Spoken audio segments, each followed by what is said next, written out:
The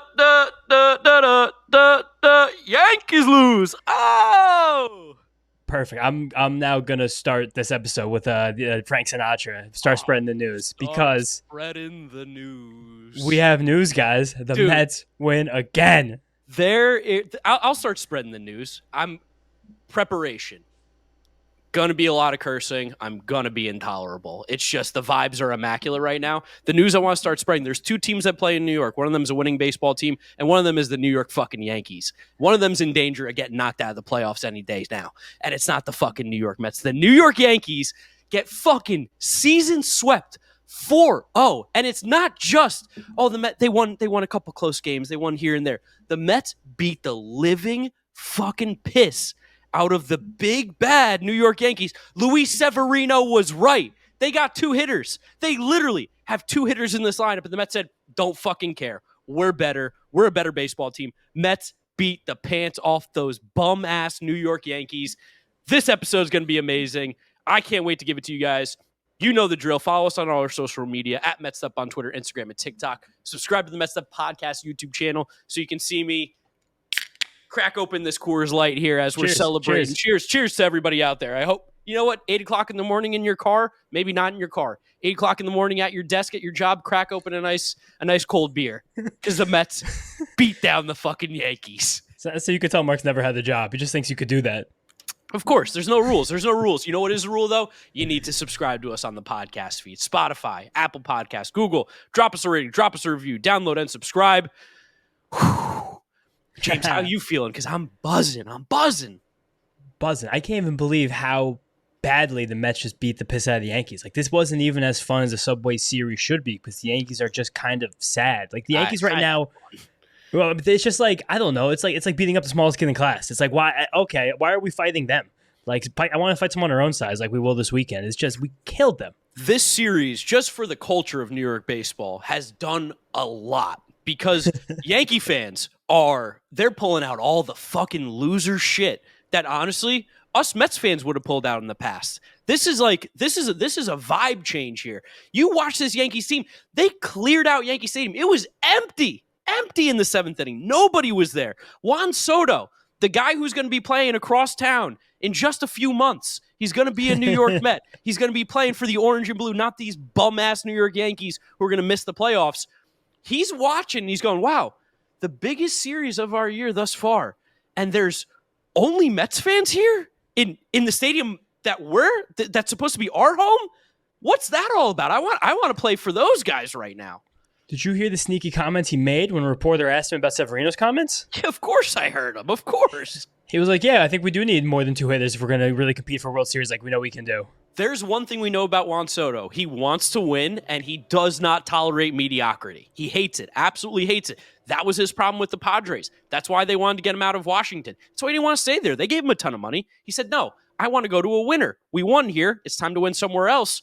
The next place might be with those New York Mets because the way this Yankees team is playing, my God, they fucking suck. Did you see the stat? In the last 31 or 40 games or something like that, the only team with a worse record than the New York Yankees is the Chicago White Sox. That is a husk. That is a husk of a Major League Baseball team. There's 3 Major League players on that roster. They're all going to get traded by the end of the week. The Yankees only have 2, so it kind of works out that way. It kind of works out. And you know who's been the best since that exact same point too? Who?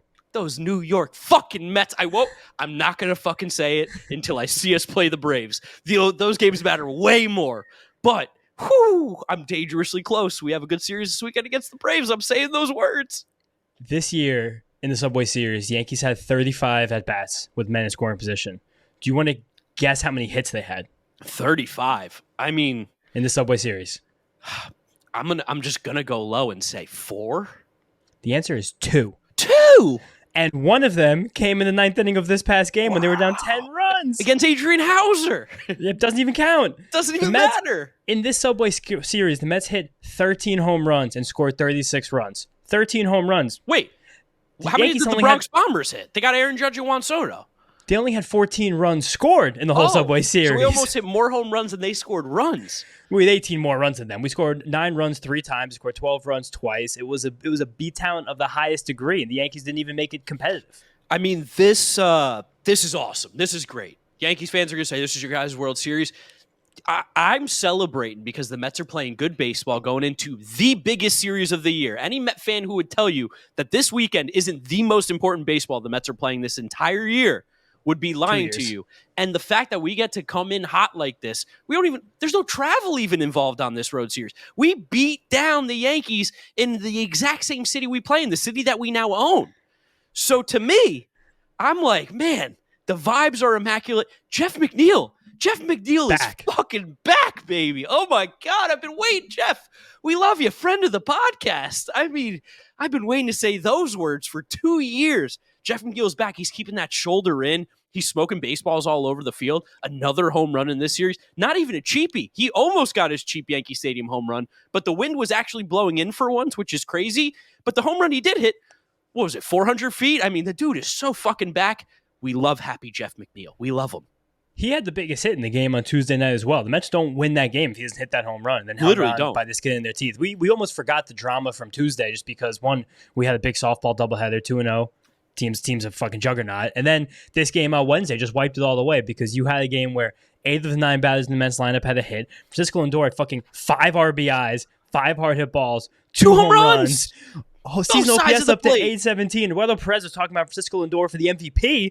I guess he's been listening to the Mets'd podcast. I know Eduardo Perez and David Cohen both follow me on Twitter. Eduardo Perez was so kind to read one of my tweets out on the ESPN broadcast that Lindor joined Shohei Ohtani as the only players in baseball, all of baseball, the whole league, not Aaron Judge, not Gunnar Henderson, not Bobby Witt, not Ellie De La Cruz, to have 20 home runs, 20 stolen bases, and 20 doubles.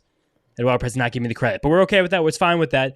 Francisco Lindor also, since the beginning of last year, only player in baseball, which I think is good. Only player in baseball. Probably the whole thing. Good, unless it was a bad thing. Right. Only player in baseball, 50 homers and 50 steals. Oh, no, only player in the whole thing. thing. That's a good thing, I'm pretty sure. That's a good one. That was from Anthony Tacoma, who Eduardo Perez conveniently did give credit to. He's one of the best players in baseball right now, and the MVP murmurs are starting, and they're getting louder. They're getting louder, baby. I mean, we've been banging this drum for so long, and it feels... This is another reason why I'm feeling so good, because it's everything that we've been saying, it's happening. It's happening. I love being right, and Francisco Lindor being one of the 10 best players in baseball this season, one of the 10 best players in the league. I've been begging for that to happen because we knew this was possible. We always knew this was the case, but between the ups and downs that he's had, between the struggles, between just the stupidity that goes on in baseball and the fandom sometimes, I think it's all culminated now to where people are like, oh my God, he shows up exactly when we need him every single time, and he makes big fucking plays. And he, by the way, owns the Yankees. Even before the Mets, owned the Yankees as a Cleveland Indian / Guardian. These big moments happen. He shows up. I know this is classic because Yankee fans are going to say, oh my God, Mets had a big moment in July. But this is big. This Mets team got to their high water mark of the whole season. What? The season's not over yet. Big moments are still here. What was the Yankees' big moment this year? What was it, fucking April 15th when they were 10-3? Oh, good. Congratulations, guys. Where are you right now? I think the Red Sox are about to catch you, a team that has no business being in the same conversation. Coney dropped it on the broadcast and been like, baseball's a long season. One of these teams playing tonight was 5-0. The other one was 0-5. Yeah. Imagine that. Francisco Lindor also, everyone knows that since he became the leadoff hitter, he's one of the best players in baseball. Jeff Passan, the GOAT, tweeted it tonight. Wow. He was like, this is one of the best players in baseball since he became the leadoff hitter. So we're now in the national appeal. When he became the leadoff hitter, he had a 617 OPS. It's up to 817. It's only been 2 months. 200 points of OPS. He's fucking amazing. Somehow Francisco Lindor has the best OPS on the Mets besides Vientos, who's significantly fewer at bats. He became the 26th time. And Iglesias, of course. Iglesias, of course. Yeah, Iglesias, unbelievable. 26th time all year, players had 5 hard hit balls in one game. That's it. The whole league. Every single player, every single game. That's it. 5 RBIs. He's 20 RBIs in July. It's only been 24 days. Dude, and that home run that he put upper deck against Garrett Cole, that bitch-ass fucking loser. Garrett Cole's been a loser since he came out the fucking womb. That guy stunk in high school. He probably didn't. He was amazing. But did he win anything? I don't know. I'm going to say he didn't. He got to college, UCLA, cried on the fucking mound like a baby against the South Carolina Gamecocks when Merrifield got that walk-off hit against them to beat their bum ass. Loser. Goes to the Pirates. Loser. Goes to the Astros. Doesn't win a World Series with them or a Cy Young. Loser. Goes to the Yankees. They ain't won shit. Congratulations on your Cy Young last year. You've came back this year and you've been a literal shell of yourself. You've been a dog shit pitcher, and I can't believe the Mets dogged him twice this year. Twice got to him, knocked him out of the fucking game. The best part is that he was actually starting to come around this season before this game. His Oh, last we two killed starts, him he was again. fucking awesome. Killed him Yeah, he was really good his last two starts. Tim Healy dropped a great tweet that somehow Garrett Cole in his career has a 6.99 ERA against the Mets and a 3.11 against every other team in the league. He's We afraid own to him. be great. He's afraid to be great. And Tyrone Taylor actually owns Garrett Cole. He's 6 for 9 off him with 2 homers in his career. How the fuck does that happen? Dude, Tyrone tonight, I mean, what a game he had with the bat, and then that play in the field Glove, too. awesome. He had 2 of them in the field. He hit the late one center field as well. You might be in the car. We were watching at the Flying Cock in Midtown Manhattan. Shout out Carlos, great man. Shout out Carlos. We love Carlos, good friend. It was his birthday yesterday as well. Shout out Carlos, happy birthday.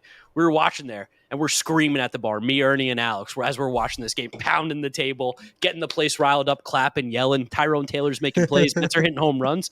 I mean, it's the first time I got to have beer in 2 weeks, which is incredible, too. Like, what a night. I genuinely, I can't stop going through this game without just kind of not even be able to believe like how far this Yankees team has fallen this year. Or how high the Mets have gotten. Fuck the Yankees now. They're dead. Don't even worry about them. They're so far in the rearview mirror as soon as this episode ends because it's all about the Atlanta Braves. As soon as we get to the preview, it's all about the Atlanta Braves. Of course. But for the moment, wow. I mean, talk about a flip of a season between these two teams. This is the high watermark for the Mets this year, 5 games over 500. And we're going to go into this Braves series a game and a half back. I almost fell out of my chair. That's it. They lost against their second game. This doubleheader got rained out. And this is a situation where we're in it. And there was a great, they were talking about trade deadline at the end of this game because they had nothing to talk about because this wasn't even a baseball game. Yeah, it was over. The game was over. And, of course, Buster Olney is addicted to the Braves, hates the Mets, will do anything he can to credit any other team baseball besides the Mets. Fuck them. And they were only talking about the Yankees' approach to the trade deadline, of course, not the Mets. And he was saying that when Acuna tore his ACL a couple years ago, when the Braves had their best season ever and won the World Series without Acuna, which is how crazy how that happened. But, shout out Freddie Freeman and Max Fried for the real Braves for winning the World Series. Yeah, of course. That Alex Anthopoulos made all that flurry of trades within 72 hours of Acuna tearing the ACL, and it wasn't even the end of July. I think it was actually the end of June, and he did that. And he said he did it fully, send a message to his team that they still have it. I would love David Stearns to go out tonight, get a reliever, do something, get a hitter, get a reliever, just be like, yo, we're fucking here. This team can beat anybody right now. I was salivating in the car ride back to Astoria, being like, holy shit, the vibes right now are sick. Like just with the team. Pete Alonso had a great series. That's like, awesome. Oh my God, I can't wait to give him a standing ovation tomorrow. I can't wait to see that goofy fucking smile on that polar bear's face tomorrow. It's going to be great, especially when we beat the Braves. But like, there's something cooking here. Mets fans know the vibes. Like we're a team that doesn't win a lot, but when we do have success, we know when it's coming, and it has that feeling right now of something that could turn into something special if they go for the kill shot. And I'm begging David Stearns to go for the kill shot. I'm also starting to just really love how complete this team actually feels. This is what we thought was. This is like when we talked about in spring training what David Stearns was building here. It took until July 24th for I think everyone to realize it. But now you're at the point where you're like, oh shit, this is a team. This is not just players on the New York Mets. This is a team now. Yeah, it's a real team. And it's a team that 1 through 9 in the batting order in any given day. You're just not going to have an easy out with anybody there. It doesn't matter if it's fucking Garrett Cole. It doesn't matter if it's Tim Hill, who hilarious that Tim Hill. The Yankees were down 4 runs in this game. It was still very much in hand. And Aaron Boone's like, my 89-mile-an-hour lefty, just go face Mark Vientos. This game is over. We've already quit. We know that our horrible lineup can't make up 4 runs. Just leave it. Just leave it there. The one thing I'll say to sympathize with Yankee fans is the fact that Aaron Boone and Brian Cashman are still the guys calling the shots here. Aaron Boone should be publicly stoned for the lineup that the lineups that he threw. He let off Jahmai fucking Jones. How stupid do you have to be? And if he's not making that call, and if it's Brian Cashman, I would storm Yankee Stadium tomorrow. And there was a period in the 3rd inning of that game on Tuesday where Jahmai Jones came up with 2 outs and 2 men on. Pinch hit. Thank fucking God he's hitting leadoff and not Juan Soto, Aaron Judge. Oh, God. Imagine if those guys got more at-bats. You gotta make sure Jahmai Jones gets the most at-bats possible. And you know what? After Aaron Judge, hit J.D. Davis so you don't ever have to fucking throw to the guy. I mean, the Red Sox broke the Yankees on the catching spot. The Mets legitimately might have broke the Yankees on pitching. And the fact that why would I ever pitch to Aaron Judge ever again? And then when they did pitch to him today, he was so fucking mentally out of it because he's also a mental fucking loser. Aaron Judge never won anything in his fucking life except the MVP and 9th most home runs in a major league season. That's which a big one. I mean, that's a big one. Hey, congrats on hitting Can't the take anything away from that. Beat Roger Maris. Did he beat anybody? Did he beat Barry Bonds? Did he beat Sammy Sosa, Mark McGwire? Nah. He didn't. Okay. And you know what? He'll win the MVP award this year too. Good for him. But that's the only hardware he's going to have in his fucking trophy case for years and years and years. And it's because he's not Derek Jeter. He's not a winner. He's a compiler. And you could really feel the lack of killer instinct in Aaron Judge in the 9th inning on Tuesday, where for some reason, I mean, we know the reason. I'm just saying for some reason for the theatrics. Jake Diekman comes in for the 9th inning. All right, Edwin Diaz worked 3 out of 4 days. Could have been anybody else, but it happened to be Jake Diekman. And just to give you guys some context, Mark and I were playing softball, and it was like the last inning, and I'm in center field. I'm in center field, and Mark is in the dugout, and I hear him screaming at me. I'm like, I hear like my name. I'm like, what? And he goes, they put fucking Diekman in. I was like, what? In the outfield. I said, Diekman's in. You went, Diekman. But the Mets did something brilliant at bat, and Carlos Mendoza was so fucking tongue-in-cheek in the press conference afterwards about it, where Aaron Judge has been walked 4 times in this game, and Jake Diekman's in, who hasn't gotten anybody out in a month. Anybody. Not one person. No. And the first pitch throws him a fastball right down the dick, and Aaron Judge isn't even looking for it. Takes it right down the middle. Now, and when they're down in the last inning with men on base, a man on base, Juan Soto's on first, and now you're like, oh my God, now we have an advantage against Aaron Judge. And then Diekman just pitches to him and punches him out looking, and Aaron Judge starts drawing the umpire. What a loser kid hit Jake Diekman. Everyone hits Jake Diekman. It's just, it was so cool to see them gut out that dicey win on Tuesday where it was truly all hands on deck. Yes. Every single reliever did well. Daniel Nunez was fucking awesome again. Jeff McNeil got the big hits. It was a magnificent game to and from. Mets played great defense, just good, gritty, quality team win. You're like, all right, because Garrett Cole for 5 runs. That's it. Garrett Cole's pitching tomorrow. We don't know what's going to happen, whatever. And then to come in after that win. Also, we didn't even talk about it. Mets got fucking stuck on the tarmac till 4 in the morning in Miami. The Mets won this series against the Yankees on no sleep.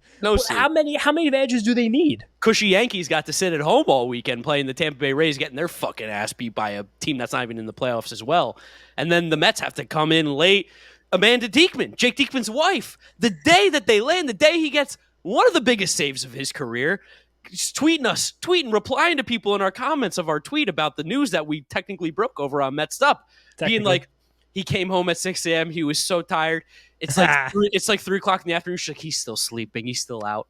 Thank you, Amanda. Thank you for the update, Amanda. But yeah, so that's 2 things this week we didn't get credit for. Me and Brother Perez and us breaking the Mets plane news. But it's just I love the juxtaposition, use our SAT worthy episode, of a really tough, gritty baseball win where everything had to go right, and we got a little bit lucky. And also, we benefited from Aaron Boone being a numbskull. Oh, an idiot.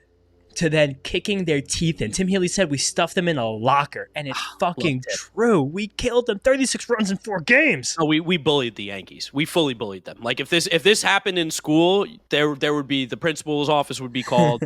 You'd be calling the Mets down to the office and be like, hey, you've got to take it easy on these guys because they just can't fight back. This isn't fair. You're 1.5 feet taller than this kid. You weigh 95 pounds more, and you're beating the shit out of him. Pick on someone your own size.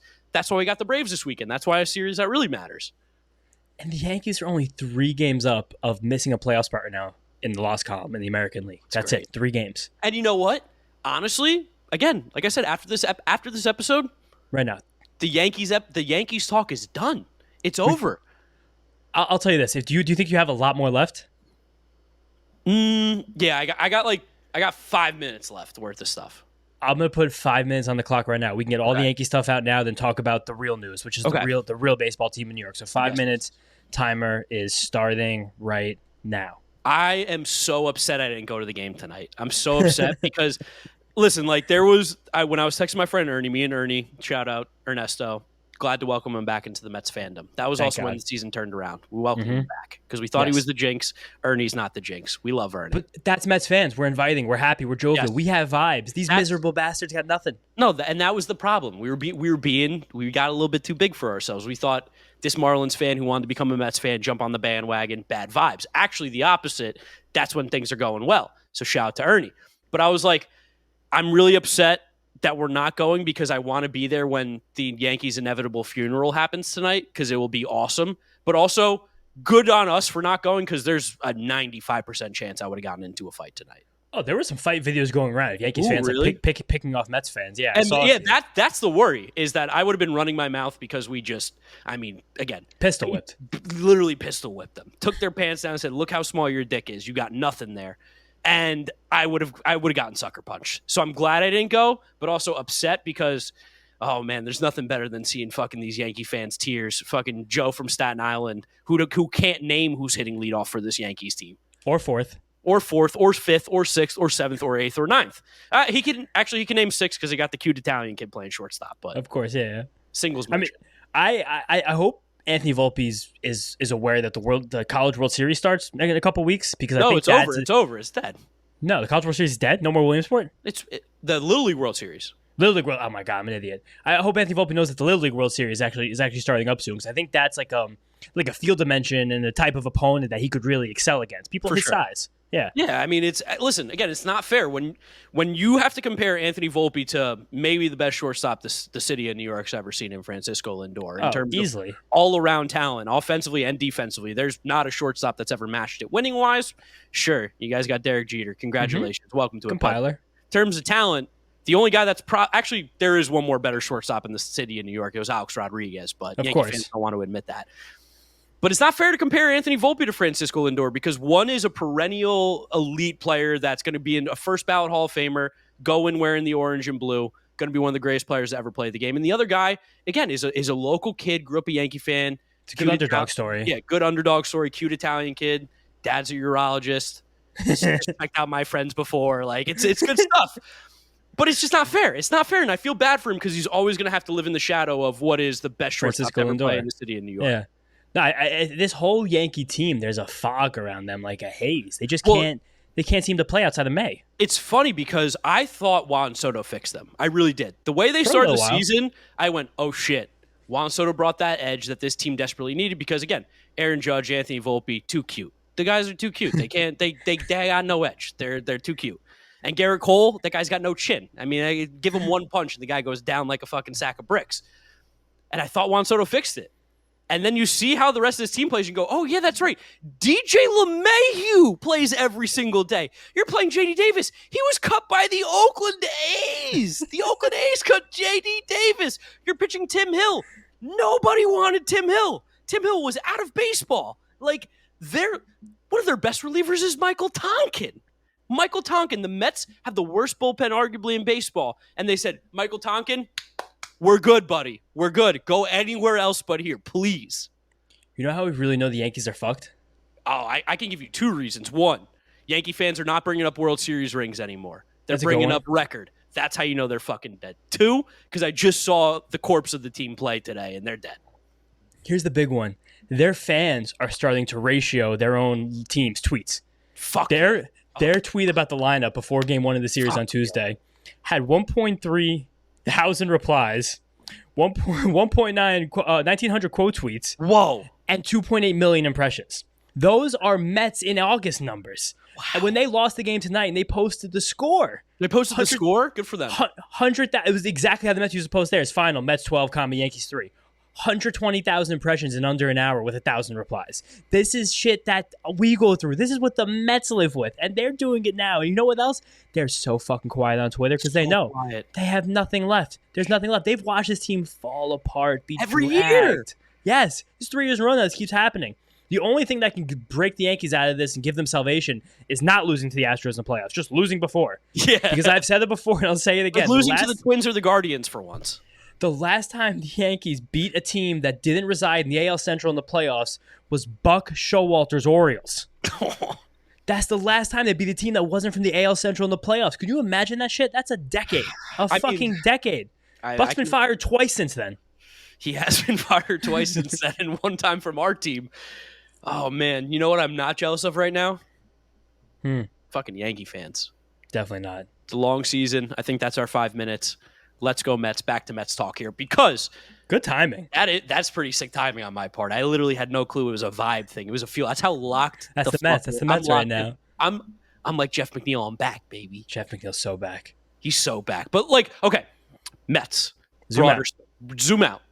Francisco Lindor's playing awesome baseball. Brandon Nimmo's been a little bit cold. He did not have a good series. Did not look Bad. good at the plate. I think he was He's over been best. He's 10, been best since the maybe. All-Star break. Yeah, which I don't know. I feel like Nimmo could take a while to get warm. He started the year cold. He started years cold in the past. He hates cold weather. We know that as well. We do know that. Definitely wasn't cold, but I think he'll turn it up for the Braves series. Also, shout out to Zach, guest on the last episode. He said Jeff McNeil was going to have a big series against the Yankees. Jeff McNeil arguably had one of the bigger series against the entire Yankees. Saved the game on Tuesday night, like you said. Shout to Zach. That's why I'm bringing the people here to help us out. But you look at this lineup. JD Martinez started to swing the bat a little bit better. Pete Alonso had a bunch of hits. That home run was, I can only imagine how big that was for his psyche.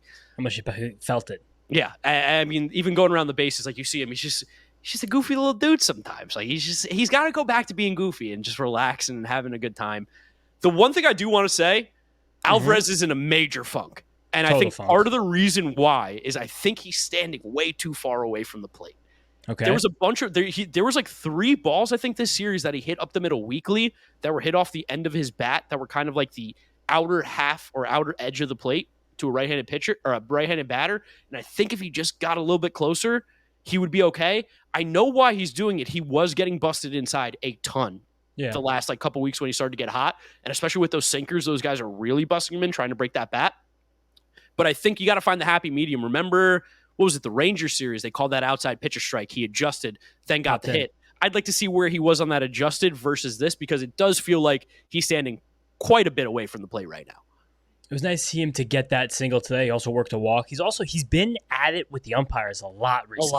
A ton. And I told you this privately, but I feel like now this is kind of like the second time around the league for Alvarez.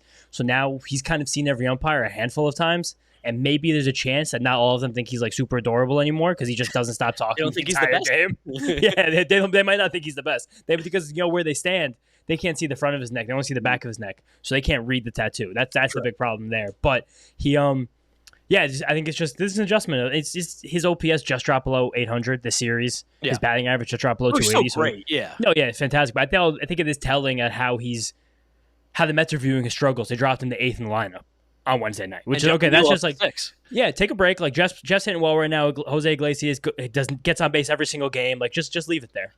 By the way, shout out Carlos Mendoza. Carlos Mendoza. I mean, we can't be more impressed than we are right now, right? With this guy, I mean, definitely not. No more talk about them. No more talk about them. But nope.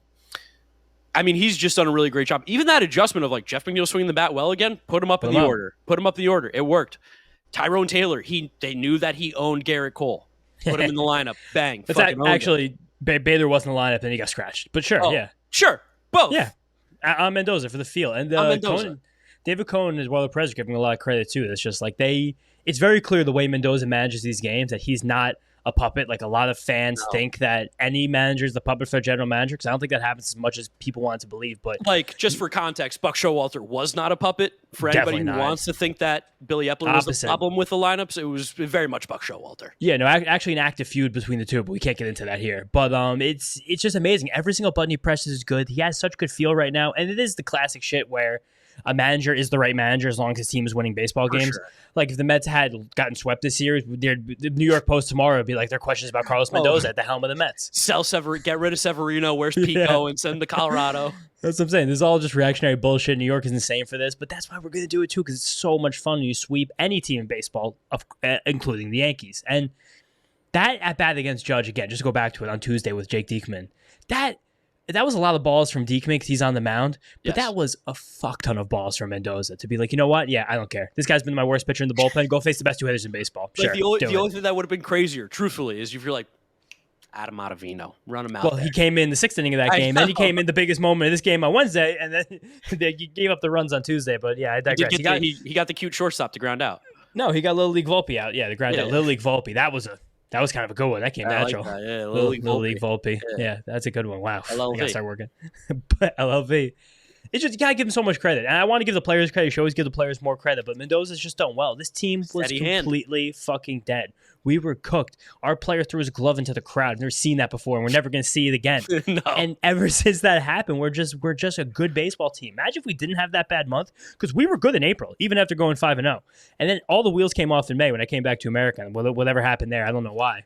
That might have to be your next jersey, dude. You might have to get a Jorge Lopez jersey. He was a sacrificial lamb ever since they fucking killed that guy. That's to be great. We should get black T-shirts with Jorge Lopez's face and a halo on them. Yeah, it's like they should hang the Jorge Lopez jersey in the dugout like they did with Eloy Jimenez. The same way that the people sold all the bullshit Harambe shirts back in the day. Yes. We should do that with Jorge Lopez. Oh, but man, this guy saved the Mets. But it's again, let's talk about the Mets for a few minutes, and we're gonna get into a nice dense series preview with the Braves. No other segments episode because fuck another segment. We just swept the Subway Series. I do want to talk about one segment. We'll do Brandon one. Tierney. Yeah. Let's just do that now. We got to talk about Christian Scott for a few minutes too, but talk about Tierney now. Yeah, so shout out to, I got to find the tweet. Someone sent me, again, I wish I was better at this. I wasn't prepared because I was really feeling the high of what's been going on. Okay, I found it. Shout out to Chris, NY Mets _fan. He sent me, he said, if you guys do the clown on the media thing, you'll love the last few seconds of this clip. And it is a clip from WFAN, and everybody's maybe second favorite bald idiot, Brandon Tierney, talking about, this is back in May 19th of 2023, with Cleveland coming to town, should Mets fans regret trading for Francisco Lindor? And Brandon Tierney, of course. You said 2023. 2023, yeah. May 19th, 2023. Brandon Tierney, of course, was on the side of, I don't know, it's not a great trade, not very good. If this guy walks into Citi Field and leaves with his shoes on, we got to steal his shoes the next time we see this guy. What a fucking idiot this dude is. What a dumbass. It's crazy. It's honestly criminal that WFAN pays just what's worse than an idiot? What's something nincompoop? Yeah, that these nincompoops all this money to spew nonsense garbage on the airwaves. It's not even like a jealousy thing of put me and James on. There are so many other deserving people in the baseball world that I wish, or just the sports world, media world, that I wish in the world that I wish could have a voice and a sound over the biggest radio network in the biggest city in the entire world. And then you get these fucking idiots who say stupid shit on May 19th of 2023, like, I think the Cleveland Guardians won the trade. Andres Jimenez, Ahmed Rosario, Isaiah Green, and Josh Wolf. Get the fuck out of here. This guy should lose his job for that take. Right now, Francisco Lindor has a WRC plus 50 points higher than Andres Jimenez. Wow, that's good, right? And 4 times his WAR. That's good, right? In the 4 years since the trade, I'd still like Andres Jimenez. I hate that he's become the butt of this joke. Yeah, I don't like. This is the way that people did this. Yeah, but since the trade, he's only had one season where he was above average with the bat in terms of WRC plus over 100. And Francisco Lindor has had all 4 with the Mets, and he's never had a WAR less than 5. But I'm sure Ahmed Rosario is making a big impact for the Cleveland Guardians, right? That's a good point. You say that, but he's actually not in the team anymore. He's going to be a Met at the trade deadline. But Josh Wolf is getting big innings, though, right, at the major league level. I don't know what Josh Wolf is doing, but he's definitely not pitching for the Cleveland Guardians. I mean, listen, they've needed outfielders, right? So Isaiah Green has to be hitting home runs for this team at least, right? I might look up Isaiah Green on LinkedIn to see what he's up to. Okay, good. It's good to know that these fucking idiots missed that even a year ago. Because I'll tell you right now, those guys were doing nothing a year ago as well.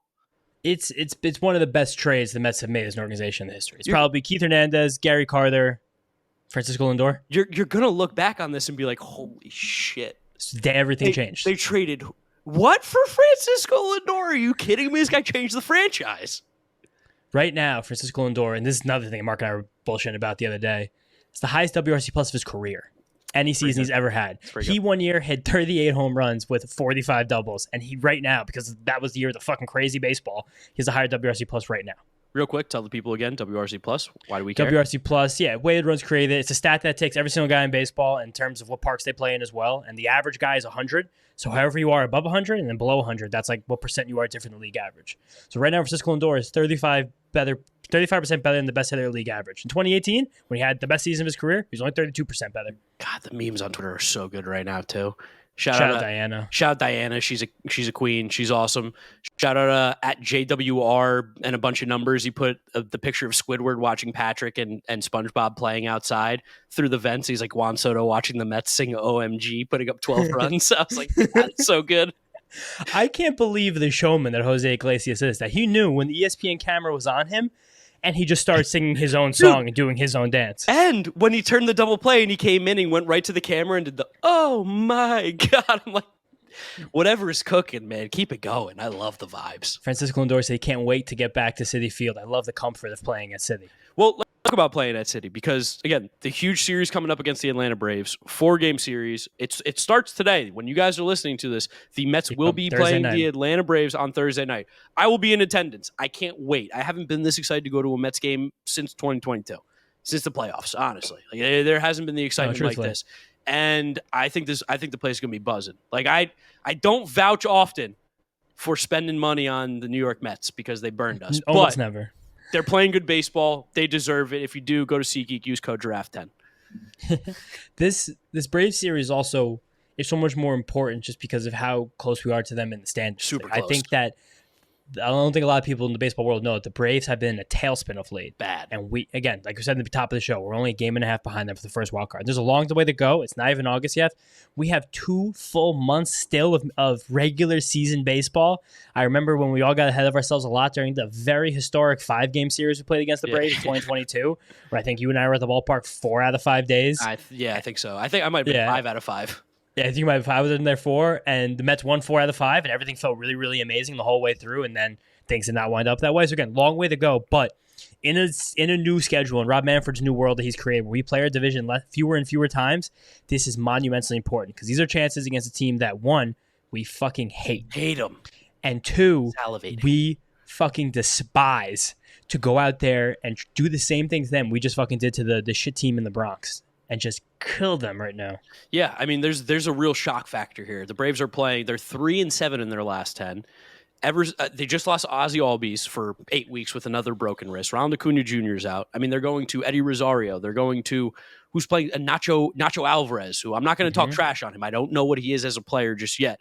It's a good prospect. But they're having to go through what the Braves didn't have, which was depth, because they've traded away every single farm player in the farm system to get guys from the Oakland A's the last few years. And granted, they were great trades. I'd make those trades. And Chris Sale, 100 times out of 100, I would make those trades. But they're starting to feel those effects now when things don't go perfectly right, when the voodoo magic isn't clicking on all cylinders, when Alex Anthopoulos can't pull the Greek magic out there.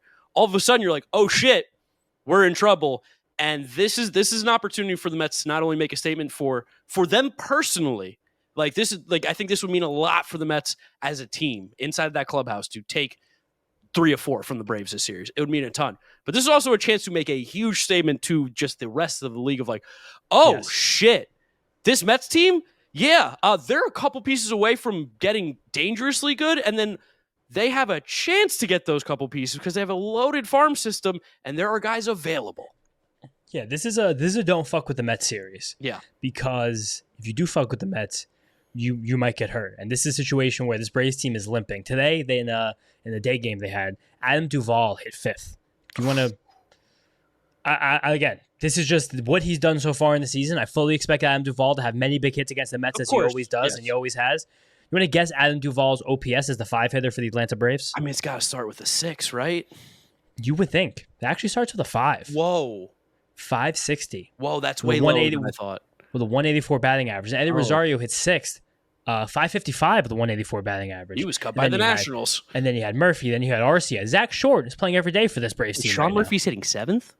Yeah, Sean Murphy's been horrible. Oof, okay. Good to know. Sean Murphy didn't start the Braves' first 2 games at the All-Star break. Whoa. He has been bad. Matt Olson. Crazy quote I heard from Matt Olson. Really, really good stuff just talking about hitting philosophy. He said that he's worked so hard because when he came into the league, he was a low ball hitter. Yes. That was his thing. And he's worked so hard to cover his hole at the top of the zone, shorten his swing, change his approach, change his load, change where his hand, the path of his hands. Now he's getting killed and low in the zone, and he can't get back there. And he said it's really bothered me. I can't now cover the whole plate like I used to. He said this to a publicly? Yes. I can't. Playing in any city besides New York City is so fake because you can just say whatever you want. No one gives a shit. Whatever you want. Luis Severino made one pretty innocuous comment about the Yankees lineup, a true comment. The Yankees only have 2 good hitters in their lineup, and every media outlet in the world ran with it. They're talking about it on national television tonight, over and over again. Wow, dude. I mean, oh man, this is such a series. I can't wait. This is going to be so awesome. We also got screwed a little bit because the Braves' second game, their doubleheader on Wednesday, got rained out. They'd get screwed. That sucks because they didn't get to use much of their bullpen. If they just had to play 2 games, lost the first game because Alan Winans, who for some reason keeps making major league starts for them. Where's fucking Smith Shawver? That guy's at least a ball player, but Alan Winans keeps getting fucking shelled. Other part of it Yes, Chris Sale was supposed to start their second game of the doubleheaders. Now Chris Sale starting tomorrow or tonight, Thursday night. So we're gonna get what? Chris Sale, Charlie We're getting Morton. Sale, Morton, Spencer Schwellenbach, and Reinaldo Lopez. Oh, we're missing Max Fried. Is he hurt? Max Fried's hurt on the IL. Classic. We're missing Alan Winans. Okay, yeah, damn. And Bryce Elder, which sucks. Yeah, it does suck. I'd love to chant at Bryce Elder on Sunday. Yeah, throw it again, Bryce, please. Oh, one more time. But then Mets pitches the series. We got Luis Severino, Kodai Senga. Reportedly, the dramatic return of Tyler McGill on Saturday. I'll be there to cheer on my guy, and then David Peterson. Yeah, on Friday, I'm weirdly going to the game with Mike. Shout out Mike, FIFA Mike. Everybody knows him, Red Bull guy. And Red Bull Leipzig bought my ticket. The German club, and they're also buying me a jersey. They're like, he said they want to get you a jersey. What size are you? Why? I don't know. I guess they're whining and dining me. Our Red Bull Leipzig, the German club. Christopher Nkunku played there. Aren't they like actually in Austria? Oh, Red Bull. There's an Austrian team. Yeah, Leipzig is the German team though. I was like, please, for the love of God, though, do not let them put my name on that jersey. I'll take a blank. I can't have another one with Giraffe Neck Mark or Luino on it. Like, I can't do that again.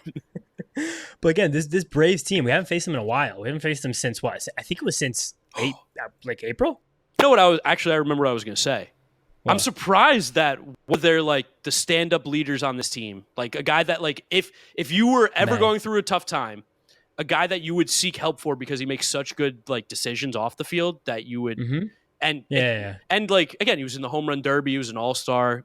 Of course. Maybe one of the best DHs in the league. Like, I'm surprised that a guy like Marcell Ozuna, who's such an upstanding citizen, hasn't been able to rally this team behind like all the amazing decisions that he makes.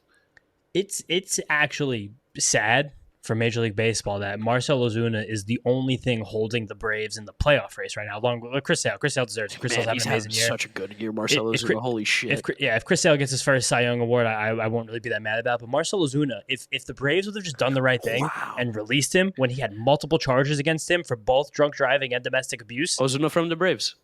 Yeah, Ozuna from the Braves. He wouldn't even be here, and this team would be under 500 right now. But that's the credit you give to Alex Anthopoulos for the foresight, for knowing that even though this man is an abuser and a felon, definitely he one day will help his baseball team win games. Definitely did not pin his wife up against the wall on video wearing a cast. Horrible. It's literally disgusting. It's the fact that MLB never even stepped in is even more ridiculous. But he apologized. He said he was sorry. That's what this Braves organization does. They put winning baseball games above all else, over humanity, over kindness. They are evil. They're the bane of existence. I fucking hate their guts. I hate them more than any other team that I have to play against in professional sports. Easily. And this series, we play them again to end the season deep in September down in Atlanta. Another 3-game set in Atlanta to almost end the year. So I know you guys are going to love that. Road trip if it's close. I mean, we'll see. We'll see what happens when we get there. But I want to fuck this team up this weekend. Yeah. I know that we don't have the pitching advantage in really any single game that we're playing this weekend. I understand that. But we didn't either this series against the Yankees. We, right now, and this is a true thing that Mets fans have to think about, internalize, and realize it, we have a better lineup than the Atlanta Braves. Yes. Right now, we do. 100%. Top to bottom. We do. Fully. We do. And that's a strange thing to think about, and a strange thing to realize. We have to go into the series and hit the shit out of these guys. We have to take nice at-bats, take our hacks, be aggressive. I want to crush them. It was what we just did to the Yankees. I want to do that to the Braves. The only problem with this Yankee series, that was only 2 games long. Yes. I want to do that for a full weekend right now. I want to make this team question their standing in Major League Baseball after the series. I want to make the Braves go, should we sell? Do we have to trade that's what I'd like to do. Because, I mean, oh, man. This is fun. This is great. I'm so excited that the Mets are playing like meaningful baseball right now, because if you asked me a month ago, I was like, I can't believe 2 months ago. 2 months ago. I'd be like, I can't believe we have 4 months left in this series. How are we going to continue to do this podcast? This is why we watch. Like, this is why we're fans of sports. Like, this Mets team has been such a fucking chore this season. Truthfully, it has been a chore, but it's been so much fun. And now the fact that it feels like this team is kind of peaking. And they're playing as good as they played all year. They have the best record they've had all season, win percentage, but most games over 500. If David Stearns has a rabbit in his hat, he pulls out some crazy shit that which they could. They can. If he finds a way to trade for Zach Eflin, if he finds a way to grab Jazz Chisholm, we talked about 40 players in the last episode that the Mets could possibly trade for. So maybe we'll do it again. Maybe Sunday night we'll drop some more stuff. We're going to live stream next Tuesday too during the trade deadline on Mark's YouTube channel. But This is a special moment right now, and all Mets fans should relish it. It has nothing to do with the shitty team from the Bronx. No. It has everything to do with what this team has done over the last 2 months, the last 8 weeks, and where they could be in another 2 months. This shitty team from the Bronx has just helped propel us to where we are right now. Beating the piss out of them, that's just the exact same as being the piss out of the Minnesota Twins. The Marlins. Yeah, the Marlins, whatever it is. There is no difference. It's a mental moral thing more so than anything. Wait, ESPN definitely gave me the wrong schedule. Fucking Kodai Senga is supposed to pitch on Friday. Yeah, I read Kodai's that before. pitching Friday. I just Yeah. totally realized how stupid that is. What did Holy you shit, say? Kodai Senga's fucking back. I don't even know who I said. Yeah, Kodai Senga's back. Kodai fucking Senga's back. I'm going to say this. God. You talked about like the Mets don't have the pitching advantage this series. I'm going to say this to Mets fans too. As of right now, the way the roster stands, the Mets will not have the pitching advantage unless Kodai Senga pitches. Like that. Yeah, that's pretty much how it goes. Or unless they're playing different teams of baseball. Like the White Sox. Yeah, Meek Phil just tweeted the standings on May 19th or not May 19th. Like? This was Jorge Lopez. The Mets were 22-33, and the Braves were 31-22. Ew. And now we're a game and a half behind. I've seen this story before. It just usually goes the other way. God, I want to kill him. I'm gonna be so feral tomorrow. I can't wait. Shout out to Jeff McHits, aka Clay. I put in the group chat. I was like, "We going to the game tomorrow? Who wants to go?" And he's like, you know what? I don't have my job anymore after tomorrow. We're going to the game. He does have a job, but he's getting a different one, not at the same company. I'm gonna be like, dude, you want to show up at want to meet me at the K corner at 4:30? I just want to be there. I can't wait for tomorrow. I can't wait for Thursday's game. I have concert tickets for a show I bought 4 months ago, and I really want to see, and I'm so close to not going. We'll see what happens with a good night's sleep. One other thing before we just give you guys some more yells and screams to end the episode. Just Christian Scott, IL, sucks. Really shitty. Mets are hopeful, though. Yes, MRI was good news. It's a sprain, which by definition is a partial tear, but they said it's not. They said the ligament's actually just stretched, which is good. So just on ice for 2 weeks, maybe comes back as a reliever at the end of the year. Maybe I know nothing about medicine. Actually, shock that. Or get rid of that. I definitely know nothing about medicine. I know nothing about health and whatnot. But I feel like hearing the UCL being stretched means it can go back, get stronger. Maybe it's stronger. Maybe. I don't know. That's my spin. And he was in the dugout tonight having a great time with everybody. Of course. So I like that. He's a member of the Major League Baseball team right now. Yeah. This team fucking loves each other. It's amazing to see how connected this team is. And then again, including Jeff. So much credit to every single player in this team, 1 through 9. The bullpen had a good series. Like all the starters, everyone's been doing their job for a couple months now and playing great baseball. Carlos Mendoza doing a great job. He gave him the Flyers before. So much fucking credit to David Stearns. So much. He has pressed so many of the right buttons between the offseason, the in-season moves.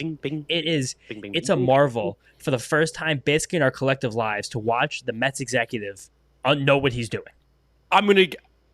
Yes, Sandy Alderson did a great job when he did a great job. He did. Sandy also had some very much ups and downs. No. Once 2016 passed by, it was like, yo, what is this guy doing? But 2015 to 16, that guy didn't miss. Missed a handful of times. I'll still say he missed a handful of times. Kadire was a miss. Yeah, but you know what? Kadire fucking fell on the sword and said, Michael Conforto, it's your time. Still a miss. He handed off the fucking sword to Michael, another Michael. I'm just saying, whatever's going to happen these next 2 months, I don't know, but it's a good moment for Mets fans who thought that things were ending. Yes. The world was over. People thought that this team was 5 years from competing 8 weeks ago. Which I will say this, we never thought that. We were just like, no, of course not. This year might suck. Yes, and if this year sucked, it'll be like, all right, this year fucking sucks. Now we got to find hobbies, I guess. We'll go do something. So, oh, wow, I was about to say knit. That's crazy. Yeah, there you go. Good shit. We almost had to, but now we don't because the Mets are playing meaningful baseball through the end of summer. We're going to get into August. We're going to be fucking playing. And trade deadline's on Tuesday. Biggest series that we've had in over a year this weekend. Everybody's going to get to Citi Field for it. If the Mets win 3 or 4, I'm going to say this right now, the Mets will make one of the biggest moves of the trade deadline if they win 3 or 4. If the Mets win 3 or 4, they're going to get one of either Crochet, Skubal, Jazz Chisholm, Luis Robert. If the Mets win 3 or 4, I'm going to bark at people in the streets. Nice. You're going to pull an ISO speed for the youngins out there. Yeah, I mean, I might bark tomorrow at the game. I'm feral right now. This is crazy. I'm so excited.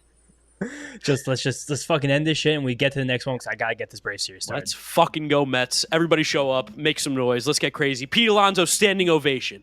Yes. I can't wait to see it tomorrow. Pete Alonso standing ovation. Get loud. Help our boy out. You can see how much it matters to him when people get behind him. And hopefully we can beat the shit out of the Braves. I don't want to just win 3 or 4. I want to fucking crush them. I want to kill them. I want these games not even be close. I want them to get on the plane and be relieved. Yes. Be like, I can't wait to leave New York City. I not see this team on the other side of the field anymore. I want like Matt Olson to be like, New York City's such a fucking shithole. I can't wait to leave here. I want them leaving here being disgusted that they even spent time in this city. Jose Iglesias has a 385 batting average. That's it, literally. Mark Vientos is a 900 OPS. Like what, dude? And talk Mark Vientos. And that double play he turned today. Oh my god! Awesome, both of them. Did you see Manaea coming off the mound? He went, wow. Like, and you know what? I fucking love Sean Manaea. That guy's got amazing vibes too. He's such a good guy. I was sad you couldn't get the win. I know, but you know what? Good for the Mets. Good for the Mets. Good for Sean Manaea. Good for everything. Guys, I think we're going to wrap it up here. Thank you so much for listening and watching this episode of the Mets'd Up Podcast. Make sure you follow us on all our social media at Mets'd Up on Twitter, Instagram, and TikTok. Subscribe to the Mets'd Up Podcast YouTube channel. Drop us a like over there and subscribe in case you guys have not yet done so. You want to see our pretty faces and me crack open a beer on this episode, that's your best place to do it. If you're listening to us, Apple Podcasts, Spotify, Google, drop us a rating, drop us a review, download and subscribe. If you leave us a review, you get a shout out. We have 2 reviews to give us. One of them's a 4-star, and I'm going to tell you right now, he's going to be upset with this episode. He says, good podcast from PA Mets fans. Good podcast, but could do without the gratuitous and frequent F-bombs. Yeah, sorry. We have a couple of them. This episode's a lot. There's going to be a lot, but we apologize. I'm sorry. We're from New Jersey. We that's like the consistent only negative review we get, which is really funny. Yeah, it's kind of awesome. And honestly, it is my fault. You don't say the F word nearly as much as I do. I say it a bit. I say it once in a while, but I feel some people do want to watch with kids. But I don't know. We keep this episode literally as if Mark and I are just talking as we normally do. I just curse a lot. If I had children, I would let them listen. That's all I'm saying. I'll never forget that that dad that came up to us in like early 2022. Yes. And he was like, "Hey, love your guys' podcast." And we were like, "Oh, thank you so much." Like, my son loves it too. He's over here. We're like, how old is he? He's like, he's 8. We were like, he listens to this podcast. He was like, yeah, I don't tell his mom. It's a legend. I was like, that's awesome. I got the next review. It's a really long one. And you know what? I'm going to say this. Yeah. Corroborated on the broadcast tonight by ESPN what this guy said. So go ahead and go for it. So LTC Lindor, 5 stars. I think I know what Pete's problem is. Love the pod, gentlemen. Just want you two to debate my thoughts and observations here because I love Pete, but he's frustrating me. I'm no scout nor hitting coach. Good use of nor there. Really good LTC Lindor. But I like to think I have the eye for these kinds of things. Nice, same. Pete's swing in the last 2 years specifically has gotten longer in his load. If you go back to 2019, 2022 and watch his hands, it's just a subtle raise to get in a hitting position. If you watch 23 and 24, the separation of hands and body is much more exaggerated when shifting his weight back. That's apparently a new thing in hitting analysis. Yes. It's the hip-shoulder separation. You want to see that you're, be able to do that. Get that little twist in your body. Where is it? He's also crouched deeper in his stance, but that's not really my issue here. It seems to be the difference from crush pitches to fouling them off or hitting them as tappers back to the mound, which would explain the drop in his damage rate. He's having serious trouble connecting on sliders away and seeing them for strikes instead of chasing in the dirt 2 or 3 times every night. I believe he quiets his movements and keeps his hands in a hitting position to start.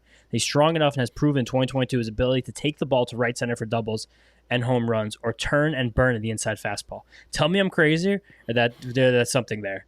I just want my polar bear back. Thanks, guys. Cheers. Cheers to you, LTC Cheers to you. That was a very in-depth. And Eduardo Perez said the same thing on the broadcast tonight. He said the exact same thing, that he felt Pete is a little bit too noisy right now up at the plate. So we'll both go back. There's a little homework for the boys here on the podcast. We'll go watch some Pete swings from the good years, watch some Pete swings from this year, and we'll let you know on the next episode whether or not we agree with you or not. But I think we're going to. It seems like that's the case if Eduardo Perez, who's been a hitting coach at the major league level and played at the major league level, is also seeing that. But appreciate all you guys dropping us reviews. This was a fun episode. Sorry for the F-bombs. Sorry. I'll tell you what, though. If we do what I want to do against the Braves, there's going to be a lot more next episode. It's going to be really bad. But then we'll calm down for a little bit.